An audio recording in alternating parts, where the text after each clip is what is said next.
नमस्कार। हम RBSC syllabus कक्षा 9 की हिंदी की बुक प्रबोधनी पढ़ रहे हैं और आज हम पाठ पढ़ रहे हैं पाठ 4, जो कि बिहारी जी के द्वारा लिखा गया है। बिहारी कवि परिचय। जन्म 1595 ईस्वी, मृत्यु 1663 ईस्वी। हिंदी की रीति काव्य धारा के अंतर्गत उसकी भावधारा को आत्मसात करके भी प्रत्यक्षतः आचार्यत्व न स्वीकार करने वाले मुक्त कवि बिहारी का जन्म ग्वालियर में हुआ। ये अनेक राजाओं के आश्रय में रहे तथा उनसे वृत्ति प्राप्त करते थे। जयपुराधीश महाराज जयसिंह के विशेष कृपा पात्र थे, जिनसे इन्हें पर्याप्त पुरस्कार तथा काली पहाड़ी गांव की जागीर प्राप्त हुई। दोहा छंद की लघु काव्य गागर में अर्थ गांभीर्य सागर भर देने वाले बिहारी बहुज्ञ थे।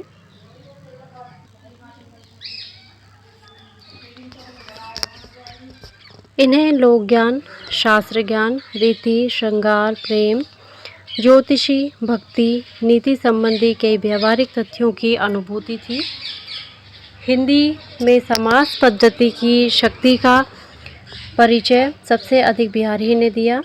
बिहारी प्रतिभा संपन्न थे, पर प्रतिभा का उपयोग चमत्कार और अनुभूति दोनों के लिए किया। अलंकार के उदाहरणों के रूप रचना न करके भी अलंकार की काव्योपयोगिता पर बराबर दृष्टि रखी है। इन्होंने केवल शुष्क कथन द्वारा नीति की युक्ति नहीं बांधी, अपितु बराबर किसी ऐसे दृष्टांत या युक्ति से काम लिया जो उस तथ्य की सार्थकता प्रमाणित करने में सहायक हो। परवर्ती साहित्य में सतसई परंपरा का प्रसार और बिहारी सतसई पर लिखी टीकाएं बिहारी काव्य कला की पुष्टता को प्रमाणित करते हैं। कृतियाँ। सतसैया, जो बिहारी सतसई के नाम से संकलित है, बिहारी सतसई प्रचलित है। पाठ परिचय। प्रस्तुत संकलन में बिहारी के नीति और भक्ति संबंधी दोहे हैं। नीति के दोहों में जीवन का आदर्श प्रस्तुत किया गया है। इनमें जीवन की उपयोगिता की महत्ता, परोपकार, नाम से अधिक गुण का वैशिष्ट्य, अहंकार से बचाव, प्राकृतिक स्वभाव की अपरिवर्तनीयता, सुख दुख में समरसता, विनम्रता, व्यर्थ की प्रशंसा से बचाव, संपत्ति का दुष्प्रभाव, दुष्टों का आदर, समय का बदलाव आदि का ज्ञान सूक्ष्मता, सरलता और सहजता से मिलता है। बिहारी की विशेषता है कि वह अपनी बात को स्पष्ट करने के साथ प्रामाणिक बनाने के लिए उद्धरण या दृष्टांत का प्रयोग करते हैं, जिससे वह दोहा जीवंत हो जाता है। उनके भक्ति संबंधी दोहों में कवि ने मतवाद का खंडन करते हुए सच्चे मन से ईश्वर का भजन करने के लिए कहा है।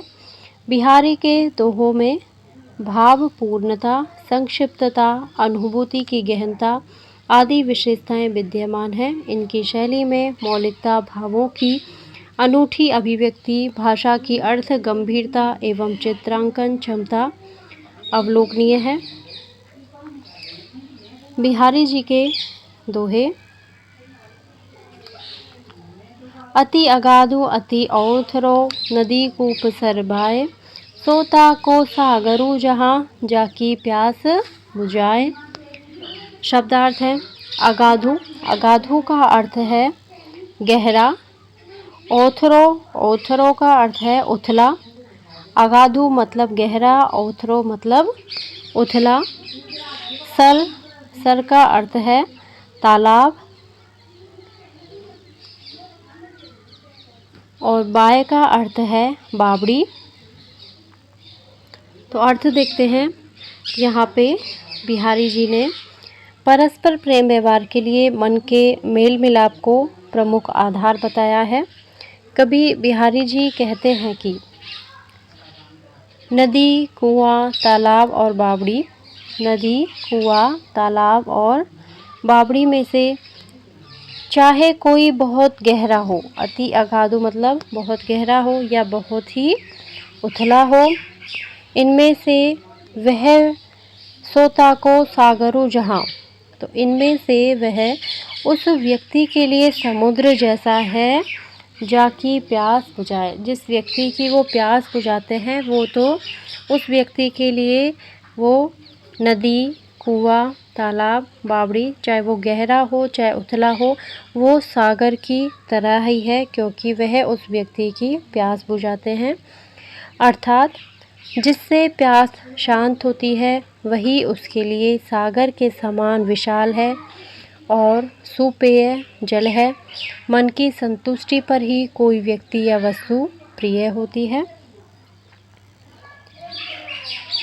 अगला दोहा है, स्वार्थु सुक्रतु न श्रम वृथा, देख विहंग विचार, बाक पराए पानी परी, तू पच्छिनो न मार। तो सुक्रतु का मतलब है अच्छे कर्म या सत्कर्म, पुण्य। विहंग का मतलब है पक्षी। पानी परी का मतलब है कि हाथ में पकड़कर। तो यहाँ पे यह जो है एक ऐतिहासिक घटना की ओर संकेत करता है। यहाँ पे जो घटना इसके पीछे छुपी हुई है उस घटना को मैं आपको बता देती हूँ। तो एक बार मुग़ल बादशाह के निर्देश पर जयपुर के राजा जयसिंह छत्रपति शिवाजी पर आक्रमण करके उन्हें बंदी बनाने की योजना बना रहे थे। उस समय बिहारी ने इस अन्योक्ति के माध्यम से जयपुर नरेश को समझाने का प्रयास किया। यहाँ पे अन्योक्ति अलंकार का प्रयोग किया गया है। ये लाइनें जो हैं किसी अलग अर्थ को बताती हैं, लेकिन दूसरे अर्थ में अलग ही भाव को ये व्यक्त करती हैं। तो इसका अर्थ देख लेते हैं।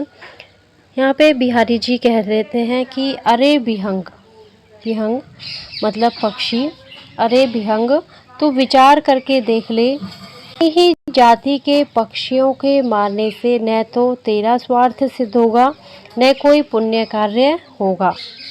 स्वार्थु सुकृत यानी कि ना तो कोई अच्छा काम होगा ना ही तेरा स्वार्थ सिद्ध होगा। श्रम वृथा और तेरा परिश्रम व्यर्थ जाएगा। देख विहंग विचार, हे पक्षी विचार करके देख ले।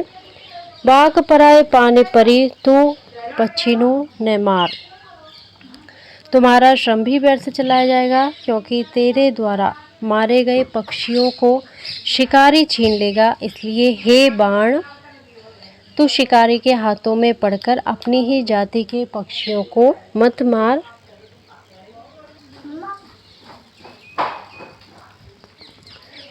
यहाँ भावार्थ देखते हैं। कवि कहते हैं कि वो जयपुर नरेश जयसिंह से कहते हैं कि हे जयपुर नरेश, आप निष्ठा एवं मित्रता की भावुकता में आकर, यहाँ पे जो देख विहंग विचार लिखा हुआ है, तो यहाँ पे जो पक्षी कहा गया है वो जयपुर नरेश को कहा गया है कि हे पक्षी विचार कर, यानी कि जयपुर नरेश आप विचार कीजिए कि आप निष्ठा और मित्रता की भावुकता में आकर ऐसा कार्य करना जा रहे हो जिससे न तो आपकी स्वार्थ सिद्धि होगी और न ही आपका कोई पुण्य होगा, न सत्कर्म होगा और आपका श्रम व्यर्थ चला जाएगा। क्योंकि शिवाजी को जीत लेने पर सारा लाभ मुगल साम्राज्य को मिल जाएगा। बाक पराए पानी परी यानी कि बाक पराए मतलब दूसरे के हाथों में ही सारा लाभ चला जाएगा। इसलिए आप पराए हाथ में पड़कर दूसरों के लाभ के लिए हिंदू राजाओं पर क्यों आक्रमण कर रहे हो। अतः मुगल बादशाह के निर्देश पर अपनी ही जाति के लोगों का अहित मत करो। तो यहाँ पे अन्योक्ति में किसी अन्य के बहाने अपना अभिमत व्यक्त किया जाता है। इसमें बाज के माध्यम से जयपुर नरेश जयसिंह को दूरदर्शी होने के लिए कहते हैं। अगला दोहा है, कनक कनकते 100 गुनो, मादकता अधिकाए, वाखाए बौरात है, यह पाहे बौराए। तो यहाँ पे शब्दार्थ देखते हैं। कनक का अर्थ है सोना और दूसरा अर्थ है धतूरा। मादकता का अर्थ है नशा। बौराय, बौराय का मतलब बावला होना या पागल होना। वाह खाए मतलब उसको खाने से। तो यहाँ पे कवि कहते हैं कि सोना, कनक, कनक यानी कि सोना, सोना में धतूरा। तो एक सोना, एक कनक का मतलब है सोना और एक कनक का मतलब है धतूरा। तो सोना में धतूरा से भी 100 गुनी अधिक मादकता होती है। मादकता मतलब नशा होता है, क्योंकि धतूरे के खाने पर बाखाए बौरात है, यानी कि धतूरे के खाने पर लोग बावले हो जाते हैं। परंतु इहे पाहे बौरा, इसको खाने से यानी कि इस सोने को प्राप्त करने पर, धन संपत्ति को प्राप्त करने पर व्यक्ति उन्मादी हो जाता है। उन्मादी का मतलब घमंडी या अहंकार से युक्त हो जाता है और वो अपने सामने दूसरों को तुच्छ समझने लगता है। इसलिए जो कनक है यानी कि जो सोना है वो धतूरे से भी ज़्यादा नशा वाला है। अगला दोहा है, कहलाने एकत बसत अहि मयूर मृगबाग, जगत तपोवन सो कियो दीरग दाग निदाग। शब्दार्थ देखते हैं।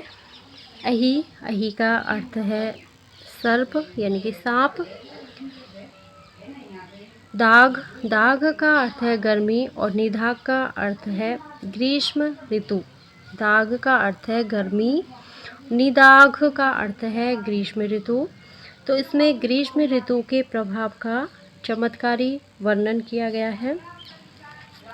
कवि कहते हैं कि ग्रीष्म ऋतु की प्रचंड गर्मी के कारण संपूर्ण धरती तपोवन के समान दिखाई देती है, क्योंकि गर्मी के ताप से व्याकुल होकर सर्प और मोर, मृग और बाघ अपनी परंपरागत शत्रुता को छोड़कर एक ही जगह बैठे हुए हैं।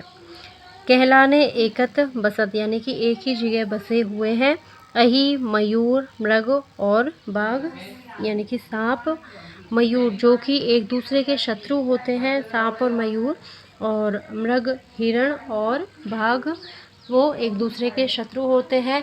लेकिन इस गर्मी का प्रभाव ये देखिए कि वो सभी लोग, सभी शत्रु एक जगह साथ साथ बसे हुए हैं, बैठे हुए हैं।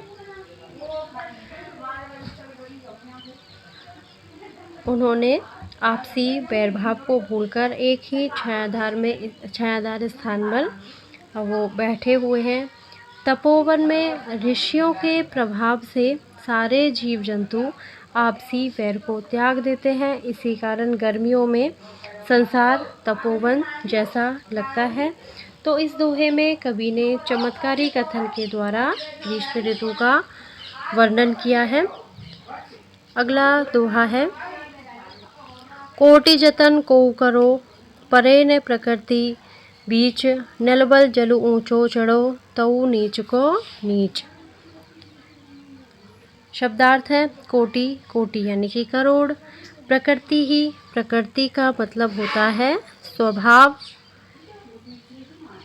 बीच, बीच का मतलब अंतर, नीच, नीच का मतलब दुष्ट या नीच। तो यहाँ पे कवि इसमें स्वभाव को सदा अपरिवर्तनीय बताते हैं कि स्वभाव कभी भी परिवर्तित नहीं होता है। कवि बिहारी जी कहते हैं कि चाहे कोई करोड़ों उपाय करे, कोटि जतन यानी कि करोड़ों उपाय करे, को करो यानी कि को माने कोई भी, करो माने करता है, करोड़ों जतन, परे न प्रकृति ही बीच, परंतु स्वभाव में अंतर करना यानी कि स्वभाव को बदलना कठिन होता है। जन्मजात स्वभाव में कोई अंतर नहीं आता है। जैसे नलवल जल ऊंचो चढ़ो, जैसे जल नल की सहायता से ऊपर चढ़ता है, यानी कि जो जल है वो नल की सहायता से ऊपर तो चढ़ जाता है, परंतु अंततः वह तो नीच को नीच, नीचे ही आता है। अर्थात अपने नीच स्वभाव के कारण वह नीचे ही रहता है। अगला दोहा है, गुनी गुनी सबके कहे निगुनी गुनी न हो तू, सुनियो कहूँ तरु अरक ते अरक समान उदो तू।